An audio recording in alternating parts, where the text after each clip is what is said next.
This is alright. It's alright. Feel it. Smell it. Touch it. Yes, once again we are here. Yes. I've missed you guys too. It's only been a week. Oh my golly gosh. Yes, we're back in the place. We're back in the place today with Dad's RC Hangar on this Friday feeling. Friday positivity. Yes, that feeling of gonna fly. Well, I'm not, because it's rather wet outside.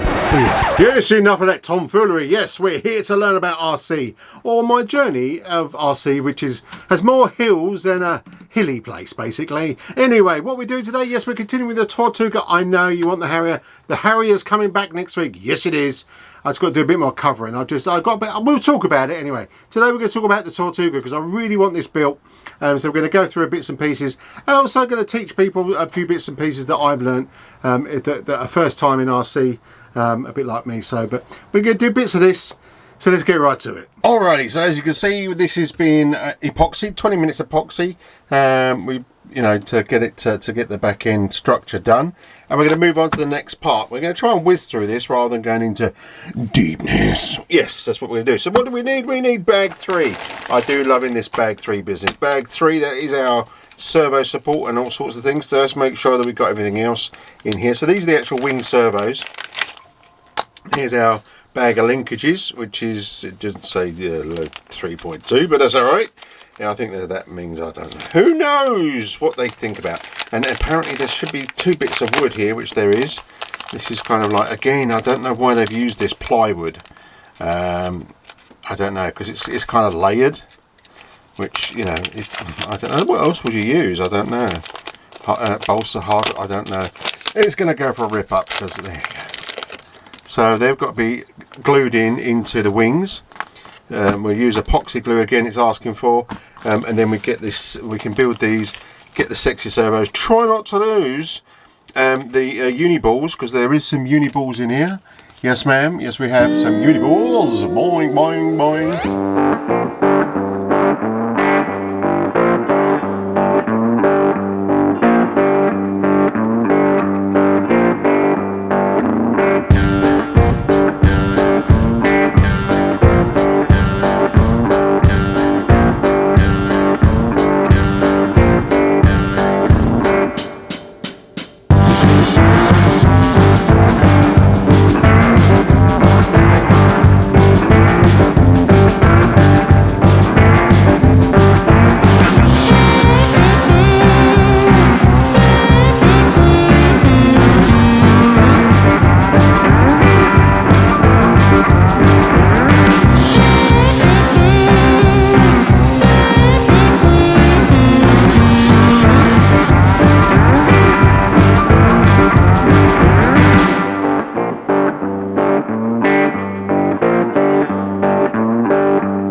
Oh yes, we have the phone cam. Okay, so why the glue is setting off, it's only a 20-minute epoxy, but we'll give it to 21 seconds over. So 20 minutes and 21 seconds. Or we could do 21 minutes and 1 second. Okay, so what we do some soldering, yes. So as we go up the motor, so we go to the overhead cam, we've got the motor here that needs ends on it, because if we get the let's zoom out, it is zoomed out. If we use the ESC, which is the 120 amp hobby wing, bit of funnage going on there. In fact, let's just turn that light just so I can see a bit better, because I'm blind as a bat, and there you go, there I can see a bit better. So these don't fit in here, obviously. So we need our bullet ends, which I've got in here, and I'm hoping that these are the ones that, these are the droids you're looking for. These are the ones I'm looking for. So let's just we like to do a bit of heat shrinkage as well, so they can do that. Doesn't really matter what colours they are, because if it goes backwards we change one. Funny thing about a motor, don't you think? Yes. So let's stick that out there. I'm getting all excited thinking, and where's the other one gone? I thought I'd got 3 out there. Okay, I'm losing it. I'm losing it. Getting old, I think that's what it is. Right. So hopefully these will fit. So if we kind of zzz on this one with the purple, yes, we had the purple mat. Last week we had 4Max purple t-shirt. Oh yes, we did. And before that we had the purple screwdriver. Now we had the purple mat. Yes, the purple. Yes, and that fits. Ah, I love it. So that's what, these are the connections you're looking for. Right, so we use this little tool. This is great tool. You can get these from most hobby places and everything else. Holds everything for you, which I think should be that one, and then we don't have to worry about burning our little fingers. So let's stick the old temperature on, and we'll probably go up to something about 400 and something. Go really live wire. Now also what I like to do, these are pre-tinned, these motor mounts. Look at this cam. These are pre-tinned, as they say, so they're already, tinned means they've been soldered already, which if you didn't know, I'm sure many of you do. So I like to use a bit of flux. Not a lot of people use flux, because you get flux in the, and everything else in the solder. I like to use a bit of flux. Heats everything up, makes it all yummy and all cozy and everything else. So I'm using lead-free solder wire, which is bad. It's good for the environment, bad for soldering. I have got some. I did this. Yes, I got this from resin core solder wire. So it has this inside, the res in there, and also it's probably not lead free, which means you shouldn't breathe in really, because it's never good to breathe in lead. So don't do what I do. Do what you should do. Right. So there's my little soldering iron with a little mini tip. There we go with the iPhone can bucket. Oh, look at that! It's in focus. It's great. It's cinematic. Things get in focus. Now, what I did do recently is that it was a bit loose, so I went to touch it and tighten it. Not a good idea. So, or just tighten it with your pliers. So let's put that in there. Wipe the edge so we're a nice shiny edge as we do. And then if we go to the iPhone cam, no, we're going to the overhead cam, and there we go. Let's make sure that's in shot, because I will be upset if it's not. Okay, so then I'm just going to feed the solder to the iron, if you've never soldered before. So that gives a lovely fill up of solder. Beautiful. That's what we want to see, like a little cup of solder. Now, one thing that a good thing to do is always remember, because I forget myself, to put. Oh, that's a point. Does that fit in there? No. See, I was getting all excited and it doesn't fit in there. I need the bigger ones. Going for the cable size. That's what I was doing. I was trying to be a bit clever. Well, Chris, you're not clever. So, right. Let's go back to here. So I'm going to dip that pre-soldered bit. You can't see it. Pre-soldered bit or tinned in there. And then I'm going to just push this in here. Get that all melty. Everything's going, yeah, party time. That's all melt and be funky, and everything's all flowing metal. And then we let go. We don't move it, because then we get ourselves a dry solder joint, and this is not even soldered. This didn't melt, so let's get that in there. Might need a bit hotter for some reason. I don't know why. It was all getting melty apart from the actual cable, so obviously the cable's a bit more. Maybe I should go a bit higher temperature maybe, but I shouldn't need to really, because that should all melt. I'm not sure why that's not all melty. Melty, come on cable, melt. This is why, there we go, it's melted. Put that in there. This is why you use a jig, so then you don't end up burning your hands. So that should be all as it is. There we go. I don't know why it didn't do it before, but that's all in there. It's a fair amount of solder in there. Yeah, I'm happy with that. If you're not, you could always put a bit more solder in, which I think I will, because I'd like to fill this cap up. Just hold it on there a bit longer, and that is basically a filled cap, which we'll show you if I can show you on the on the iPhone cam. Can I show you that? There we go. Is it going to focus in? We'll give it a go. Come on. Come on. Yeah. Oh, no. Yeah, there you go. See, filled cap, and it's shiny. That's what you're looking for with solder, John. I know there's many of you are saying, Chris, we know the solder. Stop treating us to suck eggs, as they say. But, you know, you might just have tuned into this channel and said, what is this crazy guy on about? That's really warm, actually. What is this crazy guy on about? I'm on about solder, and if you've never soldered before, always get a shiny joint, because you get a thing called a dry solder joint, which it looks working. It looks like it's all connected, but it's about as much connectivity as chocolate. Mind you, chocolate, I suppose, is a kind of water-based. The actual bullets have been done on the motor, so they're all cushy and they're all heat shrinked. I'll go a bit of heat shrink, because there might be a random few that says, what's heat shrink? We'll go through it in a minute. Right, first things first, we need to put an XD90 on here, because I know this is going to be 6-cell, and my 6-cell batteries have got an XD90. Some people like Jordan formats, quite cleverly puts bullets on there, so then you can put any type of battery on there, which is kind of cool, really. There you go, and that now holds it, which means I can feel these, making sure that the polarity is correct, which plus is always on the flat side, minus is on the kind of house roof side. Yep, so making sure that I've also like to put heat shrink on these as well, even though we have a nice little cover. So obviously make these, I don't think it matters where this cover goes, which way, left or right, to be honest with you, it doesn't know.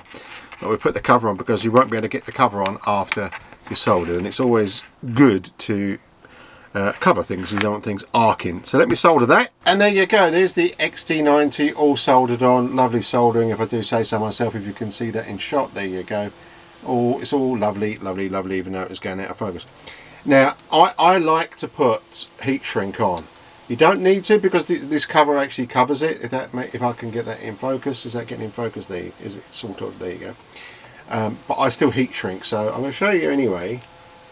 So we go onto the overhead cam, because some of you say, you know, never heard of heat shrink. Who knows? You know, you can't be presumptuous. That's a nice word, isn't it? Presumptuous. Okay. So I know they're all nice and shiny and there's full of solder and everything else, so I will like to put these in. Push them all the way down in, because you never know, you might be pulling so much ampage that it spark across. Probably not. You know, don't believe me on that one. So I've got my little Hoover, my little, I don't know, hot air gun. There you go. Not a Hoover. What am I on about? So all you do with a bit of noise, just like a hairdryer, that's what I was meant to say, and you slowly heat it going up and down, and it starts shrinking. Now you get different heat shrink, like 2 to 1, 1 to 2, or something like that. Sorry, I can't remember exactly what it says, but it means it will shrink twice to the one size. So different type, and it just grabs the cable, grabs the contacts. There you go. Grabs the contacts, and it doesn't move. So which means it's now hidden away, and then hopefully I'll be able to put this cap on. He says, if I get through the holes.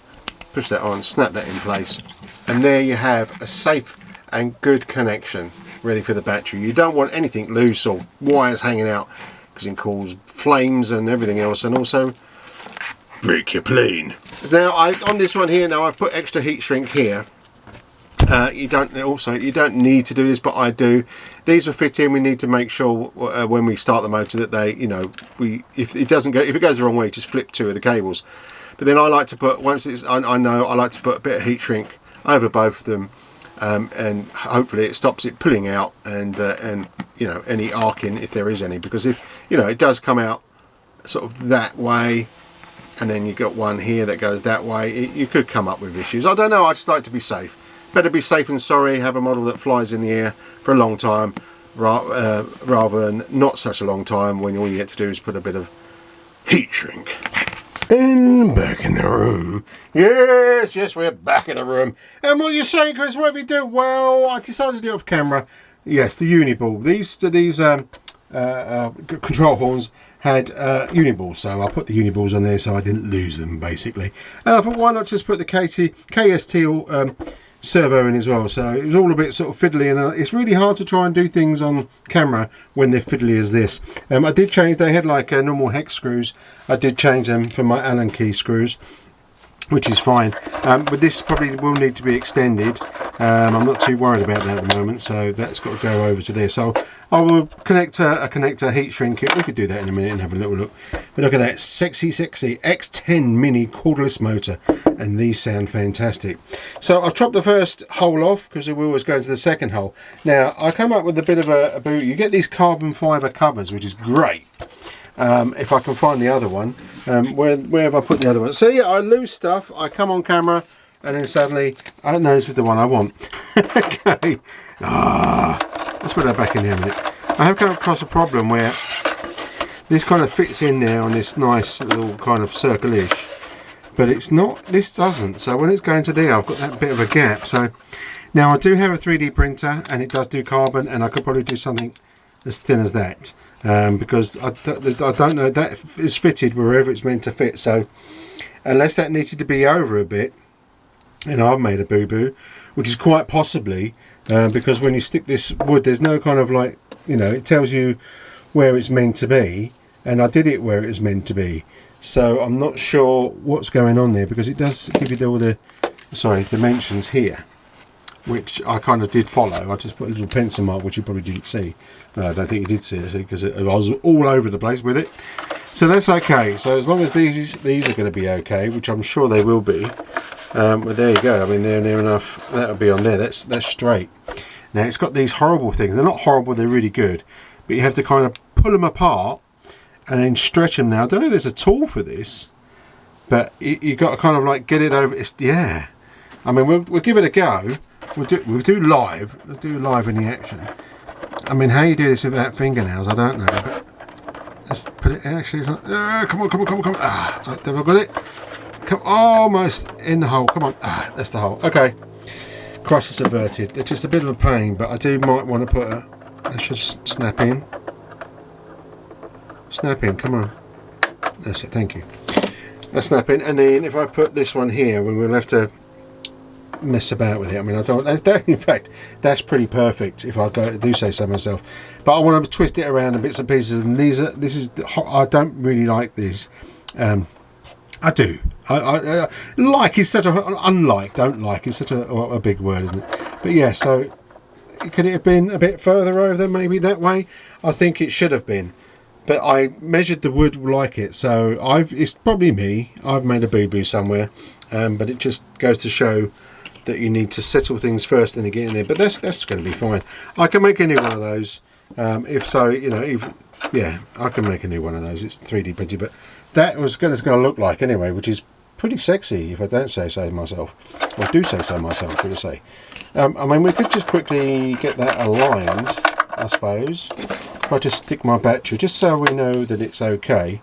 As I say, there's other bits and pieces that we need to do with this, but I don't, you know, it's time consuming. And next week we are going back to the Harrier, so I don't want to be spending too much time. Right, wow, that is pretty there or thereabouts. I reckon if I clip that on, I'll get it on there. Look at that. That is level. Wow. That is level. Now I don't want to, because it goes too far over there, so that'll have to be programmed on the radio anyway, so it doesn't go too far. But there you go, and then obviously we can tighten that up, put a bit of lock thread on there so that it doesn't come loose. I can't see that turning anyway because it's in the plastic here, so it's kind of like moulds itself as you screw it in. So I'm pretty happy with that. And then once we get the cover, I will 3D print this. It does 3D carbon, and that'd be really interesting to see actually what it comes out like. Failing that, I'll get my good friend Dr. David Owen, should we say, who's a bit of an expert at drawing in CAD, and you know, he'd probably be better than me. But I'll give it a go. I'll give it a crack. I'll make two, and then we can stick them on there. I might even make them in a luminous green. Well, I've got this filament that's basically glows in the dark. Yeah, so I could do that, and then you'll definitely see it. Not that you're not going to see this in the air. Alrighty, so that's cleared up a little bit, and let's get my phone out of the way and get the instructions out of the way. Well, let's not get this. Let's look at the instructions. Now you see here. Here's the fins, or the vertical rudder, rigid vertical rudder. RVR. Oh yeah. So, which obviously maybe could have had rudders, but didn't. So it's a rigid vertical rudder. Say that when you've had a beer. And they've got to be 90 degrees. Now these are quite nice fitting. I mean, they are pretty sexy. I mean, they do look. I mean, the whole model is just it just screams out sex appeal in my book. Yes, I'm weird. I don't care. Now they do slit in this little slot. So if I show you, they kind of just, and they really snug as a bug in a rug, and they look pretty sexy. You can just about see it actually. There you go. Really razor sharp. Well, they're not razor sharp, but it looks like it, doesn't it? Now they have got to be glued. They've got to be epoxied. So I think, you know, the best thing I could do is to put this on and then put some tape around it to stop any epoxy oozing on them. But my concern is that I've got this big flappy piece, and you've seen that I've got already sort of like, that was me where you take the canopy's a bit of a pain as the way the clips in, and you're meant to go forward and then out, where I've gone backwards, and that's where all the scratches come from. So I've got to 3D print underneath, as we know. So rather than really just like keep turning this plane around and getting things, it's the same as the no, not ailerons. Ailerons. Think they're ailerons. Flappy bits at the front. No, they're not ailerons, are they? Flapperons? No. Canards. That's it. Canards. Can you? Yeah, I can. I've got odds of them. Right. So I've got to cover this, and I don't want to keep playing about. I want that done and finished, because then it glues in here as well. So I suppose I could put the motor in. We could get that done. I suppose we could do that. Should we get the motor in? I mean, we're running out of time a bit, so And yes, as I thought, the time is ticking on, and we don't like this to be a long movie, because people get super bored. Now, I've got stuff to do, but next week is the Harrier, so I'm going to carry on building this weekend. I'm going to go inside doors in and design some 3D printing and all that sort of stuff. I will film bits and pieces, and we'll see it on the maiden of this, which hopefully, if the weather sorts its life out, it will be this year, hopefully. We're going to get Dom from Essential RC to come and maiden this bad boy, because he likes fast jets and bits and pieces. And I will grab it. I will grab the helm when it's time to crash. But anyway, enough of me waffling on. Thanks for popping by. I really appreciate it. Please leave all the likes and all that sort of lovely stuff if you don't mind. It helps people recognise Dad's RC Hangar and to get it a bit more out there. But if you are getting out in any kind of RC, be safe, but keep safe. But please have fun. Life is too short. It really is. Thanks for popping by, and we'll see you again next week. Ta-da!